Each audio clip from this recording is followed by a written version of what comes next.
From the Library of Congress in Washington, D.C.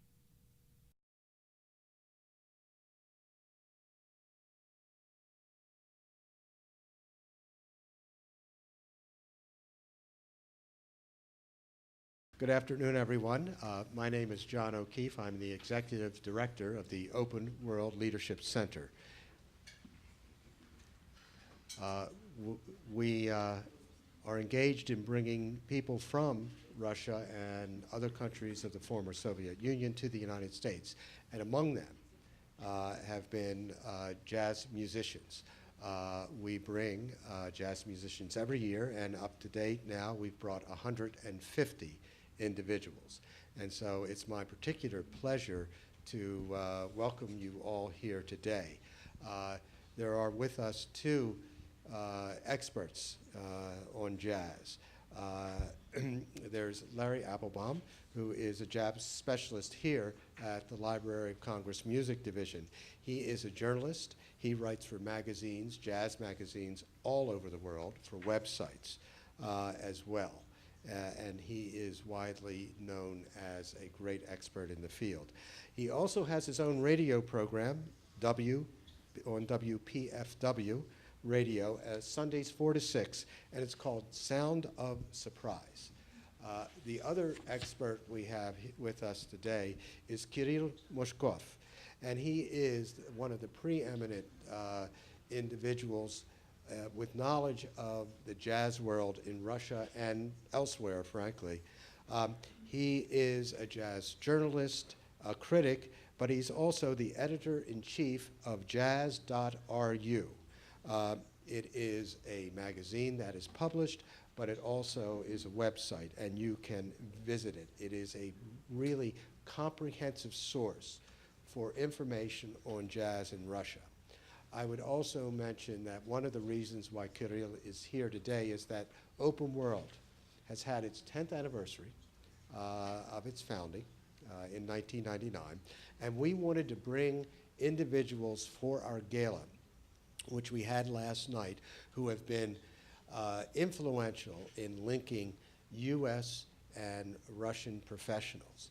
And when we bring these jazz artists, Kirill is the man who really can guide us and has guided us in bringing real talent that is just emerging. And just as one example, last year, as you know, there was a great celebration for Dave Brubeck. There was a concert here in the Coolidge Auditorium. There was also a concert at the Russian Embassy. And playing with Mr. Brubeck were jazz musicians from Russia that we brought to the Brubeck Institute and then to Washington. And Kirill was instrumental in finding these really, really great young talented musicians. All of them were under 25, as I recall. So it was a really impressive group. At any rate, I just wanted to introduce Larry and Kirill and turn it over to you. Thank you very much.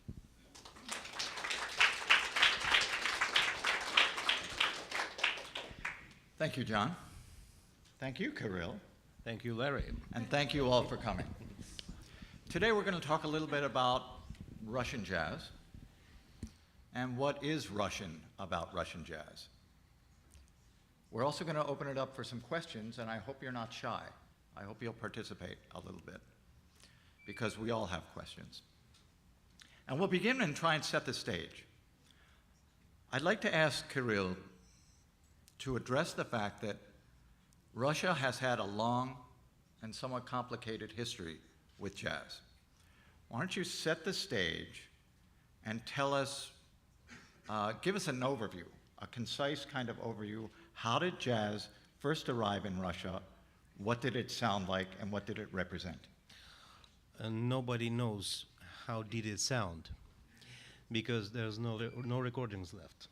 The first registered jazz concert, which took place in Moscow on October 1, 1922, was given by a band called nothing less than the First Jazz Band of the Republic. It was led by not a musician, but a dancer whose name was Valentin Parnach, who also was a gifted poet, a translator, who translated from Hebrew and from Ladino, the language of Spanish Jews.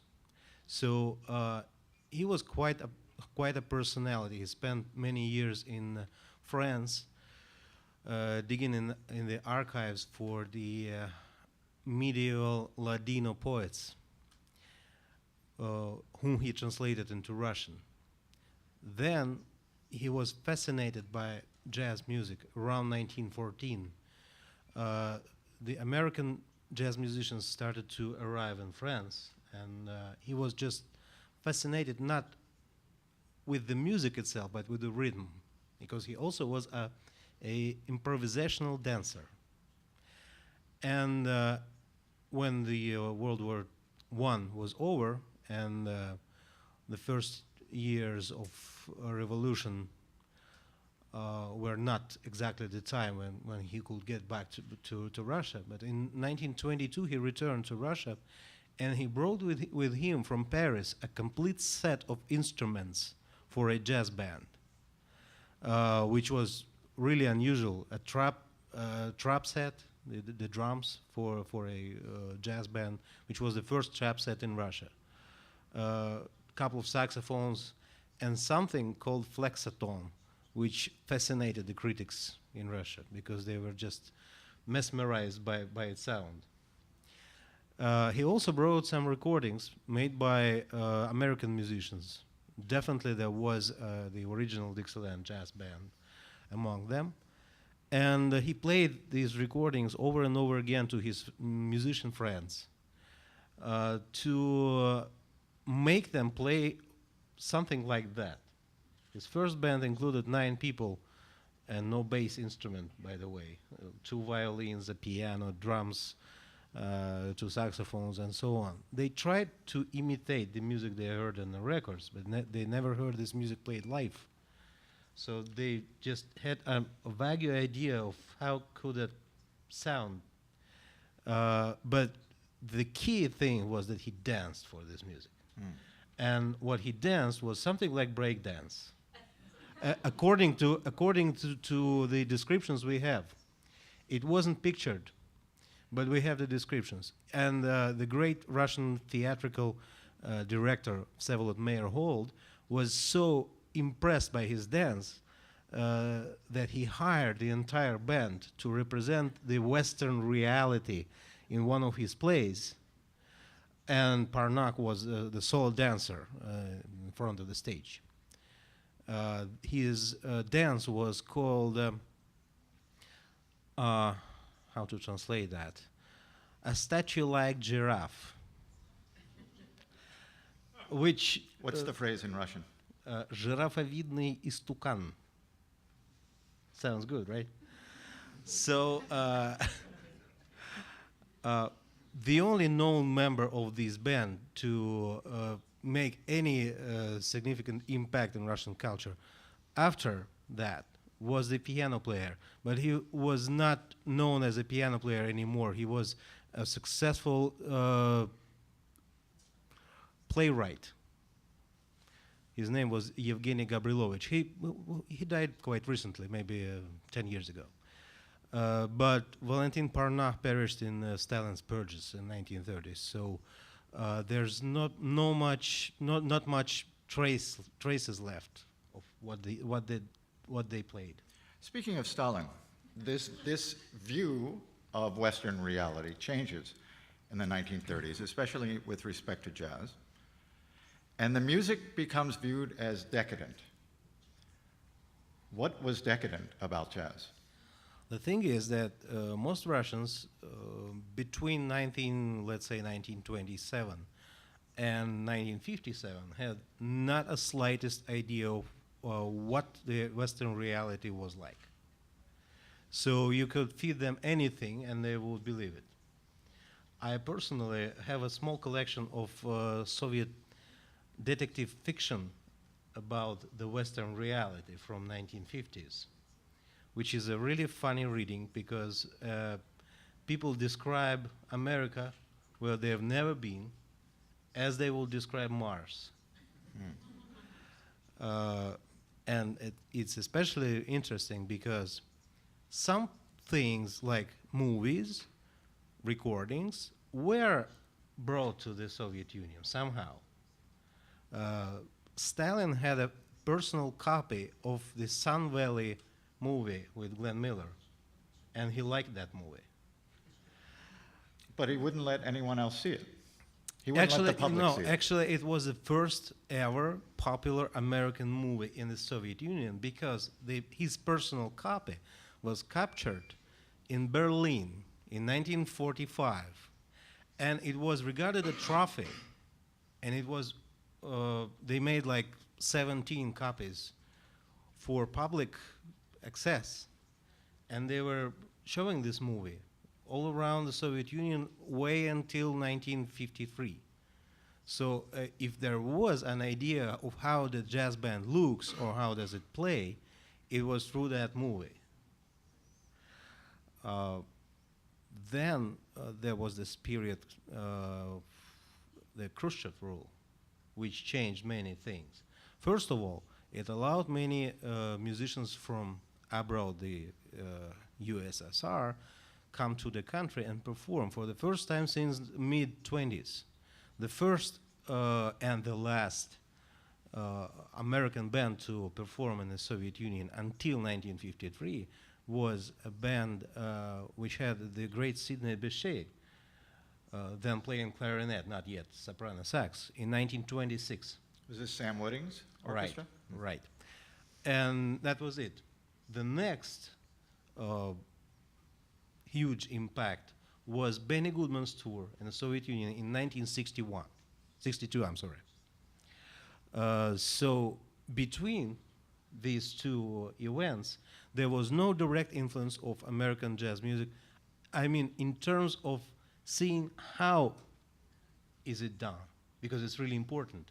If you don't see the musicians move, if you don't see them playing, you're not likely to achieve something of the sort. There's this famous story about a drummer in the city of Rostov-on-Don who literally broke his head trying to get how, and it's not the 50s, it's 1970s, how the drummers at the Mahavishnu Orchestra, Billy Cobham, how did he do that? There was this slight roll which went like,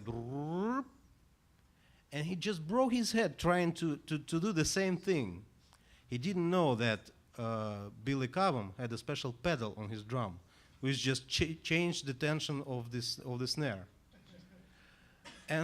But the thing is that he somehow reproduced it without this pedal. But he never knew how it should be done. But the thing is that between these Americans touring the Soviet Union in 26 and 62, there was nothing in terms of direct impact, direct influence. Of course, there were recordings smuggled into the country, and there were broadcasts by the Voice of America. Why don't you talk a little bit about the impact of Willis Conover's broadcasts on not only listeners but on musicians in the Soviet Union? First of all, musicians. First of all, because if you ask any Russian musicians older than 40, they would all mention Willis Conover as their biggest, if not the only, influence. Why was he so important? Because he was the only one to speak in English who they would understand, because he spoke so slowly and clearly. Can you imitate him? This is the Voice of America from Washington, D.C. I still remember that. I was listening to that. And he called it his special English. And he had a special knack in delivering the names of the musicians, which was really important because most Russians could not figure out how this was spelled. So I still remember him. He was old by the time I started to listen to him, but it still was we are listening to Jerry Mulligan. So that was really important. And he never took sides. He was quite even to any kind of jazz music, and he would play anything new, especially back in the 50s and 60s. And if you ask most of the earliest Soviet jazz emigres to the United States, the trumpet player Valery Ponomarev, who played for Art Blakey Jazz Messengers for 4 years back in the 70s, and people like him, they will all mention Willis Conover as the biggest influence. The person who was not a musician and not even a jazz critic, just somebody who delivered the music. And it is my understanding that he is virtually unknown within the United States. This is due in part to the fact that Voice of America broadcasts were intended for overseas audiences. And so you would have to listen to him on a shortwave radio. So speaking of shortwave, how did people record off of shortwave? I'm guessing that people captured these broadcasts and exchanged them and traded them with other musicians. Yeah, they had tape machines, the earliest Soviet public access tape machines, the so-called Type 2 magnetic tape, which costed 45 kopecks a kilometer. A kilometer is a little less than a mile. It was a box this big, and it would play for 19 minutes. So they just recorded him off the air, and they made copies either on the magnetic tape or on the bones. The bones were the X-ray films that they would buy from the nearby clinic, bribing a nurse or whatever. They would buy like 10 or 20 pounds of used X-ray films. And then they used a certain thing called the bones recorder. Bones because this film will normally contain the the images of broken bones. So they had a certain type of recorder. They should cut it in rounds so that make it just looking just like a record. Made a hole in the middle, then put it on the recorder, and recorder had a heavy tone arm which would cut the groove in it. And it would last enough for 20 or 30 plays. I still have 2 of them, not because I was using them, I'm too young for that. I grew up in the cassette era. But still, I have 2 of them just for the fun of it. There's somebody's ribs and some chubby checker on top of it.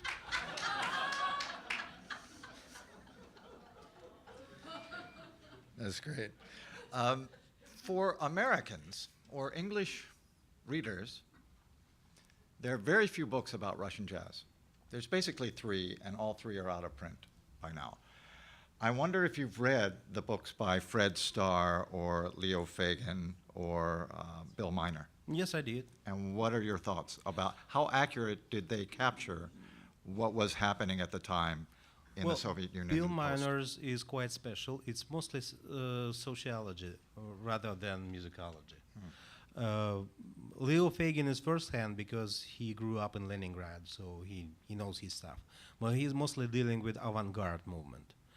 The most thorough research is Fred Starr's, but it's fabulously inaccurate in terms of historical details. For example? For example, there's a picture of a famous Russian rock group, Aquarium, from mid-80s, with the great piano player Sergei Kuryohin, who was a jazz musician himself, playing keyboards. And the caption under this picture is Sergei Kuryohin's Free Jazz Ensemble.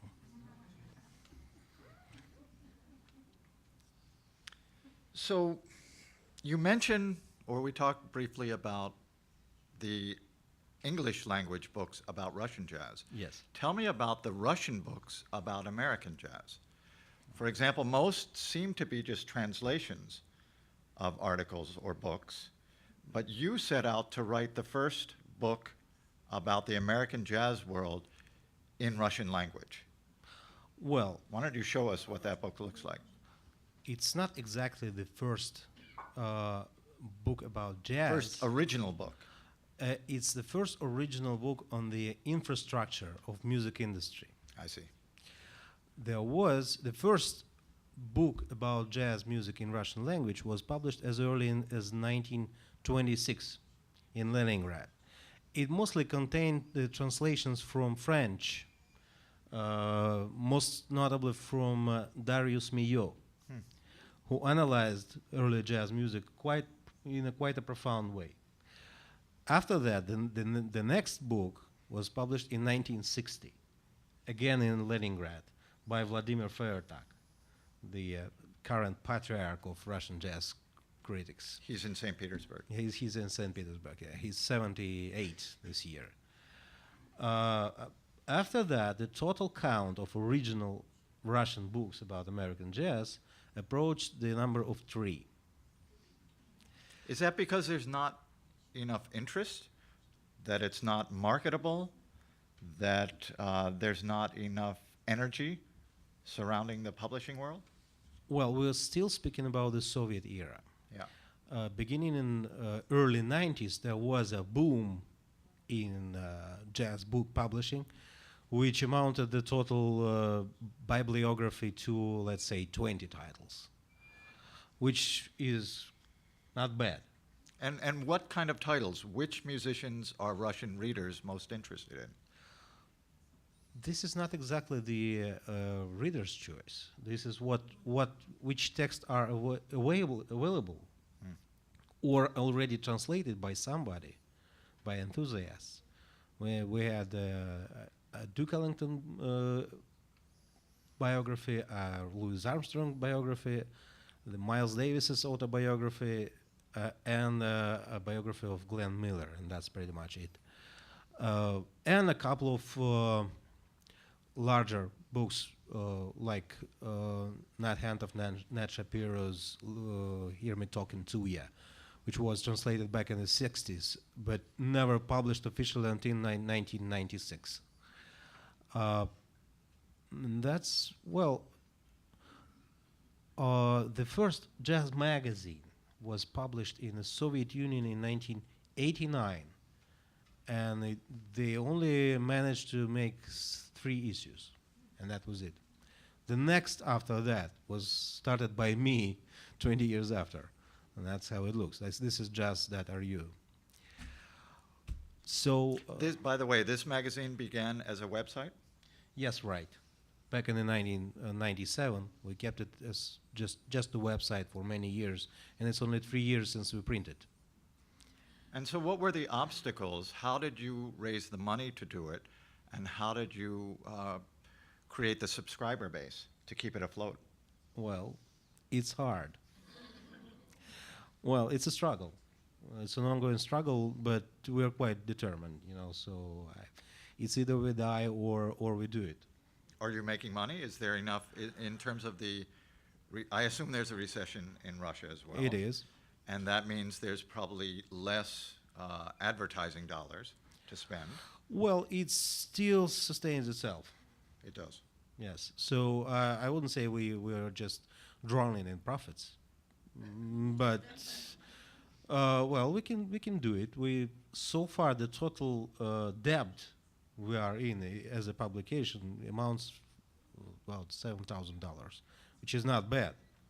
It's not a debt at all. Well, I mean, I'm determined to return it, but it's not bad. I compared with the flashy tennis magazines or I don't know, baseball magazines. There's one baseball magazine in Russia because there's one baseball team. We're still doing pretty good. Do you have any research on who your readers are or who the audience is for jazz? Oh, definitely. Yeah, I know so many of them personally. But so who are they? Is there a demographic profile you can talk about for the audience? This is pretty much as everywhere in the world. It's big city people with a really good education, monthly income above average, and mostly people who have a solid aesthetical background. I mean, they appreciate other kinds of arts as well. So it's the same 3% of the total audience as everywhere in the world. It's like the audience for classical music. Absolutely. Yeah. Do these readers, do these listeners have stereotypes or images of what they think jazz is? Well, any audience has plenty of stereotypes. Why don't you talk a little bit about them? Well, you know, this is an axiom that a history of a certain art form in a certain country is affected in a great way by the social and political history, right? So, speaking about the history of jazz in Russia, the stereotypes that were formed over the years were formed first of all by this political and social history. So, I would like to give you an idea of the stereotypes from back in the 60s.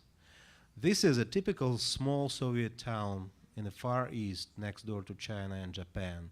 The name of the town is Ussurisk, which was an important military base.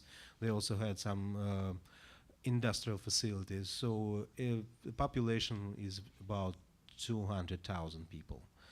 And it's 1960, and the most famous Soviet jazz big band of that time, the Oleg Lundstrom Big Band, arrives in the city during their tour of the Soviet Far East. In a couple of months, this document appears. It is entitled Open Letter to Komsomolskaya Pravda newspaper and the Soviet Union Concert and Tour Authority, July 15, 1960. Can I read it? Please. A person who loves his motherland, its people and culture could not meet more humiliated than after the jazz concert conducted by Oleg Lundstrom, who visited the Soviet Far East with a lengthy tour and performed in the city of Ussurisk on May 28 and 29. Those who attended the concert felt themselves as if they were in some American cabaret. What exactly made the listeners feel so shocked? Let us go through the concert program. The concert booklet, printed in tasteless design and screaming colors, was published by the Soviet Union Concert and Tour Authority, and the listeners were charged 1 ruble and 70 kopecks for a copy. The booklet says, the jazz orchestra, led by Oleg Lundstrom from their very first steps, dedicated itself to the enthralling goal to popularize Soviet light jazz music. The orchestra, pursuing this goal in its own unique way, is aspired to create its own original repertoire, full of highly creative, non-standard, merry music that reflects our contemporary reality. Would it be really so? The concert could not likely arouse such shock in the listeners, but it was quite the opposite. First of all, few pieces of Soviet light music, such as Arkady Ostrovsky, Along the Moon Path and Vano Muradeli's Song of Heart, literally vanished among the numerous Arab, Greek, Mexican, American, Cuban, Italian, Indonesian, and other jazz melodies. One quite mediocre jazz piece by Aram Khachaturian, thrown into this waste repertoire, could not save the situation as well. During the entire concert, the listener was sinking in not very high-tasted music, alien to the listener's ear. We're sorry, but how exactly can Greek rumba, jazz pieces written by American composer named Ellington, vulgar tango in lecherous performance by 2 dancers, cheap Mexican, Cuban, Italian, and other tunes reflect our contemporary reality, as it is stated in the booklet, when they not even reflect the national folklore of the peoples they say they belong to, but they are clearly written for a restaurant repertoire. The same booklet states the following: this music has nothing in common with the decaying formalistic jazz music of the contemporary West, where the music content, the melody itself, are substituted by psychopathic convulsive screams and chaos of the rabbit sounds. Let us not agree with that. Even the first jazz tune which opened the concert, put together by Oleg Lundström himself, was advertised by the announcer as the one which employs Russian folk melodies. Even that tune, and exactly that tune, reminded the listeners about the meaningless heaps of screaming sounds of jazz music. So the date of this letter is early 60s, did you say? 1960. Do you get such letters to your jazz.ru? Well, not anymore, because it's pointless. They know that there's no negotiations with us. We've had conversations over the years in many different parts of the world where we meet. And we talk about how music is a language. And I'm wondering, when Russian musicians play jazz, is it in American style with a Russian accent, or is there a Russian style of jazz? Well, this depends. First of all, there's different musicians with different tastes, different goals. If you ask somebody from Igor Butman's big band, they will certainly say that they're playing American music. If you ask somebody who writes his own original music, he will probably say that he is affected by his classical background, first of all, because so many Russian jazz musicians have classical background. Even if you take a jazz course somewhere in a college or at a conservatory, you still have a classical background, because there's this still existing this great Russian system of young people education in music, which starts quite early, and it's not incorporated into high school programs. It's separated. So if your kid is really interested in music, or you want him to be a musician, which is not necessarily the same thing, you put him in a specialized music school, which starts at the age of 6. So by, let's say, 15, he might have a really good technique. This not necessarily means that he can play music, but he can play a lot of notes. By That's the way, right. what is the difference between just acquiring technique and artistry? Well, this is the question that I always try to answer when I speak with musicians, because so many musicians tend to think that playing a lot of notes in a sequence makes music. But there's something else. I normally say that as a listener, well, I'm not a professional musician. I used to be, but it's another story, and I never mention it when I speak to musicians. But by the way, what instrument did you play? Bass. In what kind of group? I was a rock band. Okay, there you go. I say that as a listener, I'd like to feel some emotions. And if music, if this sequences of sounds that you produce arise emotions in me, that's music. If it leaves me cold, I probably don't get it. But if it's just layers of sounds, it might not necessarily be music, which not many musicians agree with, because they still think that if they play fast and a lot of notes, it's good. Is this what's taught in music schools? Well, they certainly teach you how to play fast. Can they teach you how to swing? Depends on the school. If the teacher can, why not? Well, but problem is, we would have a larger system of jazz education if only we could put our teachers through the program like the Open World program. But Open World program brings mostly performers. Over the course of 5 years of the existence of Open World program for musicians, for jazz musicians, there was only 4 teachers that participated. A couple of years ago in, I think it was Louisville, J.M. Ebersol's jazz school. The rest of them were performers. Some of them started their teaching careers since then. but still it's not much.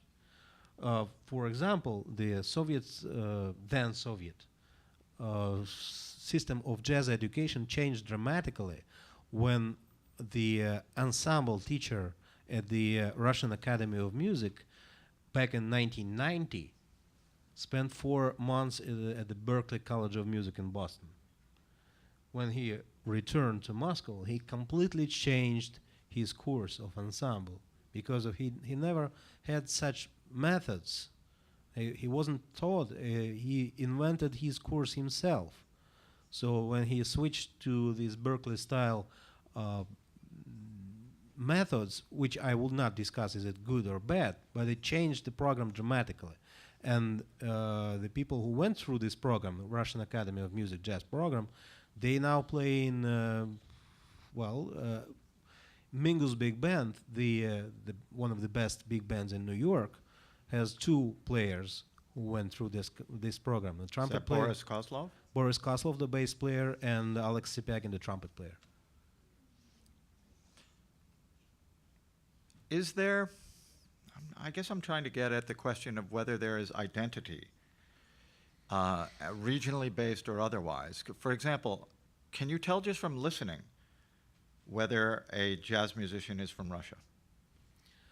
Or is Russian, I should say. Well, again, Russians, surprise, are different. So somebody might really show his background or base his music upon it. Somebody will pursue a completely American sound, thinking that this is jazz. Well, this is this endless discussion. The Ken Burns jazz. What I interviewed Wynton Marsalis more than a couple of years ago, 5 years ago, and on purpose I asked him exactly the same question: Can there be a Russian jazz? He said, "What do you mean Russian jazz?" He said, "There are Russians playing jazz, but there's no Russian jazz. The jazz should be played American way because it's American music. If you make vodka, you do it Russian way. So if you play jazz, you play it American way." I said, "Okay." I never told him that the best vodka in the world is Swedish.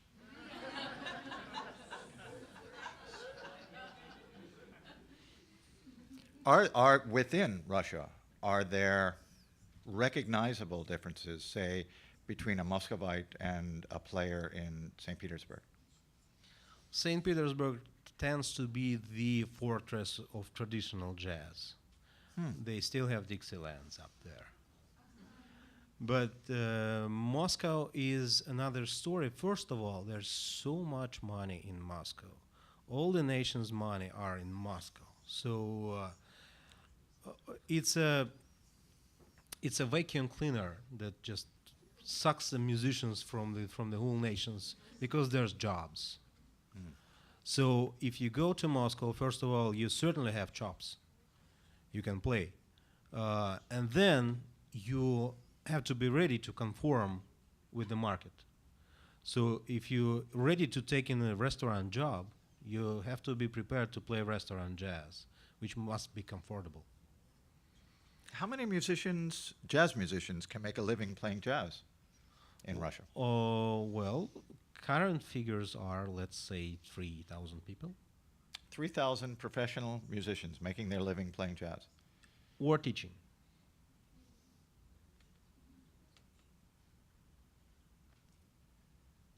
That's actually higher than most people would assume. It's getting much harder here. Well, You notice, for example, American musicians never just play with one group. They have to play with that's the case everywhere. 6 or 7 different groups. They Absolutely. have different projects. They Sure. teach. They do other things. The same thing in Russia, but still, there's plenty of people who only play jazz as their mean to live. Especially in Moscow. Of course, the regional scenes, even in the major cities like Novosibirsk or St. Petersburg, which is regarded as the second capital but still is a regional city. A big city, though. It's 5 million people, but still. the scenes there are significantly smaller than in Moscow.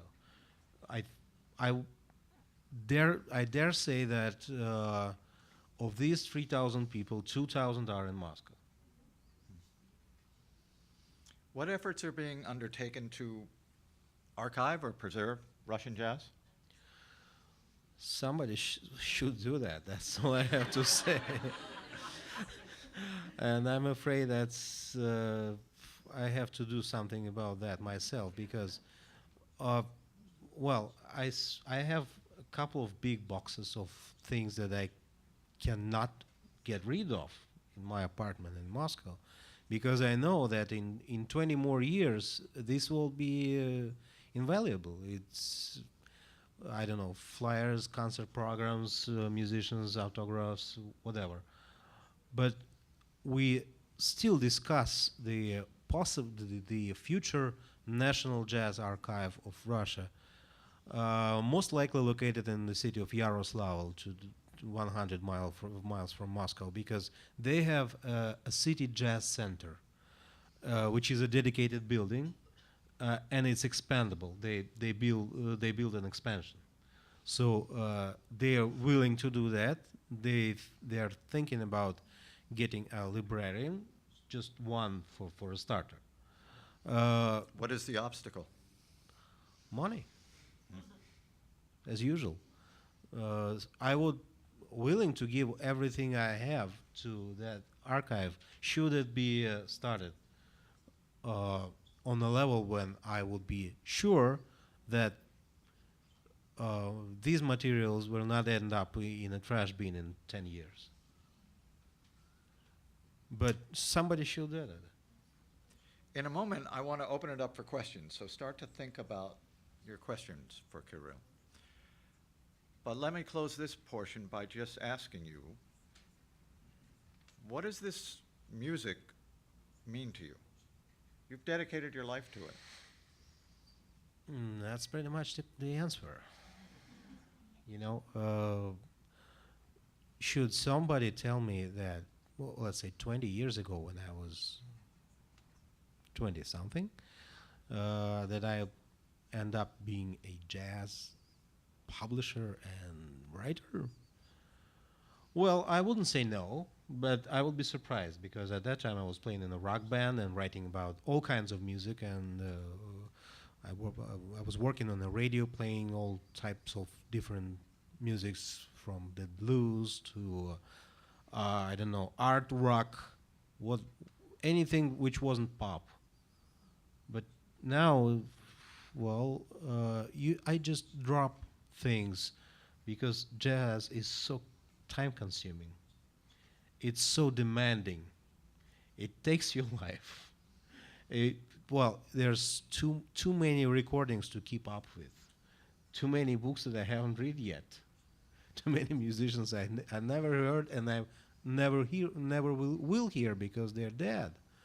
But I just miss them because they either never visited the country or I wasn't traveling at the time when they were around. So just to keep up with it, I have to sacrifice everything. I sacrificed rock music because I simply had no chops to play jazz music. I wasn't trained as a musician. I was self-taught. But then I dropped playing all other kinds of music on the radio. Then I dropped the radio to be more available for writing. Then I started visit jazz festivals, first nationwide, then worldwide. And it just takes your life, and it. But can you say, I mean, you're talking sort of about the circumstances. Can you say what it is that hooked you up into jazz? What is it about the music? I wonder. I don't know. I have no already answer. Well, I would say the banalities, you know, like it's the music of freedom. Yes, it is the music of freedom, but it's not the answer because there's something else. It just grabs you and doesn't let you go. Now I think it's time for questions, if anyone has any. Yes, sir. Is there a recording industry, a jazz recording industry in Russia? Let me repeat it just for the webcast. We can say the question was, no, that's okay, we'll Want just repeat the Michael? questions. The question concerns the record industry in Russia. What I can say that there's two periods. First period ends in 1991. This is the period when there was just one record label in the whole country, which was the state-owned, government-operated Melodia label, which was the only one in the whole 300 million big nation. At that time, there was a lot of recordings of Soviet jazz, surprisingly. Most of them on vinyl. Some of them are reissued on CDs. 1991 to 95, no jazz recordings at all. Beginning in 95 up to now, there's a lot of effort just to record something and publish it. But I wouldn't say that there is an industry. It's not an industry. It's mostly self-produced or produced by just a handful of producers who are not necessarily specializing just in jazz music or are crazy enough to keep it as their second trade. Just like the person you know, Michael Green, the guy who runs an important jazz festival in Moscow, but he also produces some recordings of the musicians he like, and it's some of them are good. So does the jazz audience still buy physical objects, or are they downloading files? There are so many people in the jazz audience who will buy physical copies forever, as long as they're available. And Ju- that's generational? No, that's I don't know. That's just how crazy they are, because there are still people who buy physical copies of magazines, just because they want to keep them, just because they want to see the pictures close and then like that and store it in their shelves. Not necessarily reading it over the internet because they need this information. That's why we never. We don't have a web version of the magazine. They are different. What we have on the web is different from what we have here, because it's different type of the audience. Mm-hmm. Next question. Yes, sir. Can you talk about the Soviet era and other sources besides Voice of America, either BBC or some other place where you might be exposed to jazz? And could people, if they're really excited and interested, get things on the black market, whether they were cassettes or records during that period? The question has to do with the black market for available recordings, especially during the Soviet period, and the impact of the BBC and other sources. Black market, yes. There was a black market, especially in Leningrad, because it's a port. So there was a lot of seamen smuggling things from Germany and Sweden and whatever. But it was not the main source. Somehow, the most important recordings would show up in Russian collections shortly after they were published here in the United States. So I know from a jazz musician who is a trumpet player, really good one of the leaders of Russian jazz back in the 60s, Andrei Tomasyan. He had a copy of Kind of Blue, which was issued in mid 1959. By the end of the year, he had a copy in Moscow. It wasn't available officially. You couldn't just get to the record store and buy it. Still, there was something called licensing. Beginning of mid-70s, Melodia would license certain albums from Western labels and print it in the Soviet Union with the sleeves in Russian language. I still have hundreds of Soviet reprints of certain jazz albums. The choice of albums was bizarre, but still they did it. What examples are bizarre or were bizarre? Like, let's say, the Prague, Czechoslovakia-based Gustav Brom big band with an album called "Roll Out the Barrel, War is Over."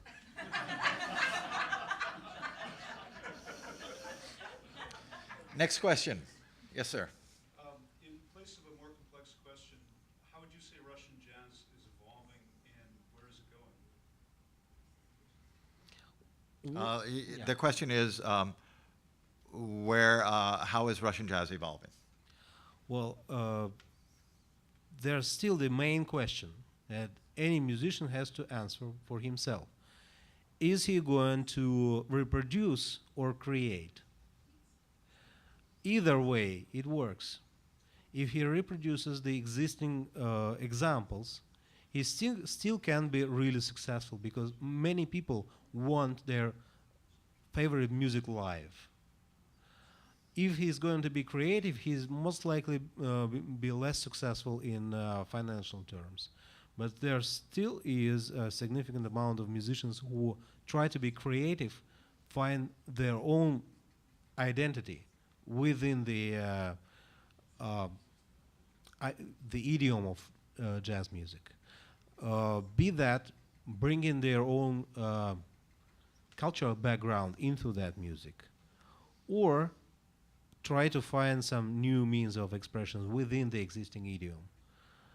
I have to say that there's not too many of them, but they exist, and this is what keeps the music alive. I have a question.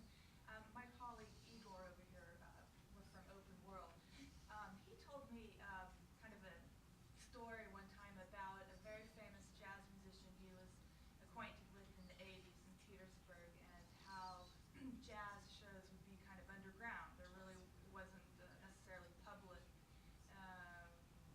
jazz, availability. And they would sneak into the Mariinsky Palace at night and play. Do you have any sort of nostalgic anecdotes you could share with us? I think it's the most beautiful story I've ever heard. I wondered if you had any version of that. The question is about inquiring about stories about jazz underground, let's say, and how this cropped up. I'm not old enough to remember the jazz underground, first of all. I'm just 41. And this is mostly 1960s. There was, we have to understand that speaking in terms of political underground, there was no jazz underground. Nobody would play jazz music because it was anti-Soviet or something. Well, people who have enough sense of self-preservation, not to do silly things. So we cannot speak about jazz underground in Stalin's time. There wasn't any. But still, the underground which existed was economical because people could not get paid through the official channels. So in order to keep the door fee for themselves, they should do that underground. And this not necessarily is strictly the jazz thing. The same thing was with rock music, early Soviet rock music back in the 60s. They had to do that underground so that they could get paid. Because to participate in the official Soviet tour and concert authority that I mentioned, you had to go through a exhausting process of qualifying exams and all kinds of silly things and in the end you will get a flat fee, 12 rubles and 50 kopecks a show, which is like $4. So that was worth it only if you worked 30 days a month, 2 shows each, Otherwise, you would probably keep your official job if you have one and have an underground career. But there was different periods of the authorities being more liberal towards it or less liberal. Let's say 60s is more liberal, 70s less liberal. Many people were prosecuted for doing that because they were doing it illegally in terms of getting the direct payment at the door, which was not allowed officially. So there was not much political underground. It was economical underground. We have a question in the back. Yes, I'm curious now that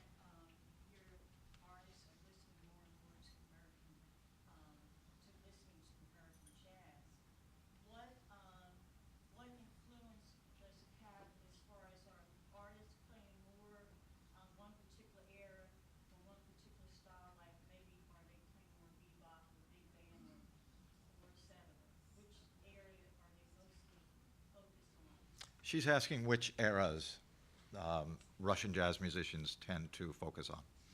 Which stylistic eras? Well, if they go through the system of jazz education, that they necessarily play all kinds of stuff because they have to master swing, bebop, blues, I don't know, bossa nova, whatever there is in the history of jazz, they have to go through it. Some of them are more focused on in particular styles because they just like it. I would say that the dominating style, which is played by the majority of people who call themselves jazz musicians, is post-bop. Because it's simply most common language in jazz music in general. Everybody can play that. Most people play only that. So, So pianists might study Herbie Hancock or Chick Corea or... well, Wynton Kelly, Bill Yeah. Evans, I see. and so on. Yeah. We have a question here. There are a lot of great women jazz musicians, and I wonder what's the level of interest of their music in Russia and generally involvement of women in jazz in Russia? The involvement of women in jazz in Russia. Well, traditionally, this underground type of work was regarded as a strictly male occupation. There was a significant amount of women singers, of course. If you read the memoirs of the Soviet jazz musicians from back in the 60s or 70s, they always mention singers who were, of course, more popular than instrumentalists, because singers are the most popular musicians in general. And more than half, I would say 70–80% of all singers were female. Right now, there's a significant amount of women instrumentalists. Like people who participate in open world program, I would say that every other band has at least one girl in it, instrumentalist. So I wouldn't say they consist of majority yet, but they exist. Next question. Yes, sir. Yeah, you mentioned just briefly earlier a Russian avant-garde movement in jazz, and I'm wondering if that developed organically from musicians studying traditional jazz as a kind of Russian avant-garde voice, or if there were Cecil Taylor or Nick Coleman records available for people to listen to, and it grew out of the example of American or European avant-garde jazz. This question is about the Russian avant-garde movement in jazz. I'd say that it's both. They were both influenced by the local traditions and American avant-garde, because let us not forget that there was a great school of classical avant-garde in Russia. And many musicians went through the system of classical education, like the late Sergei Kuryokhin, who I mentioned before. He had some jazz experience, but not much. He was a classical piano player who went straight to avant-garde. He did play some traditional jazz, maybe briefly, a year or so. After that, he was completely an avant-garde musician. He was an improvising avant-garde musician, not necessarily jazz, because most of the bulk of his music doesn't sound like jazz. It's improvised, but it's more like improvised classical music. Who else has a question? No, I guess that means I get the last one. Okay.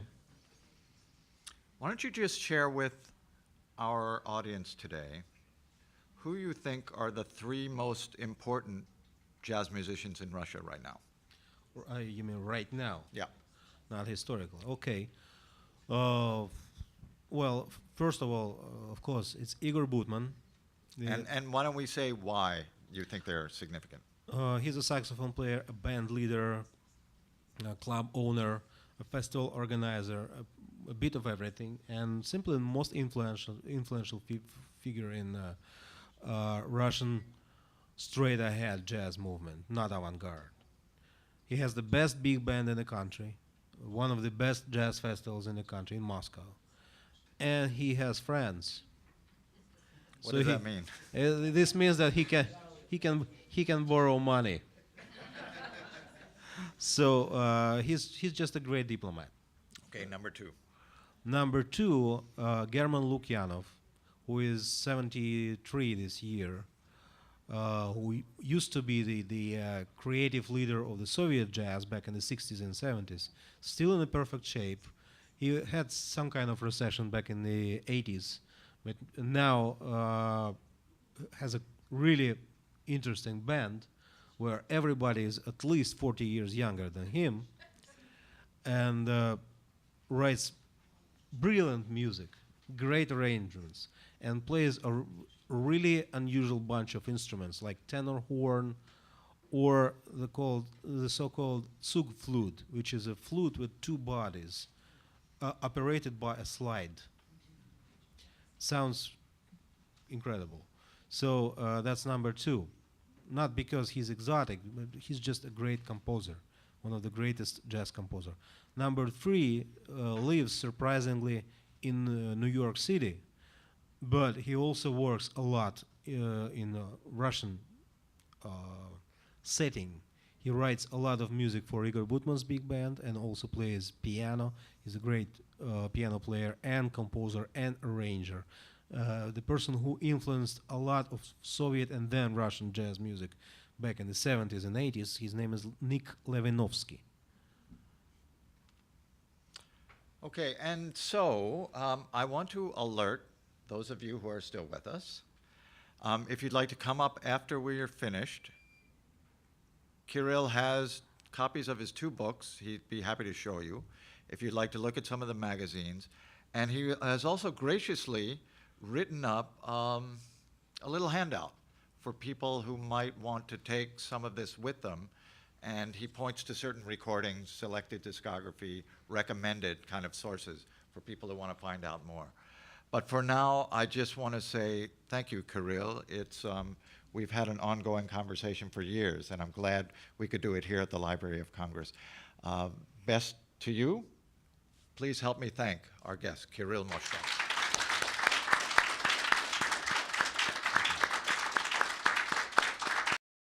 This has been a presentation of the Library of Congress. Visit us at loc.gov.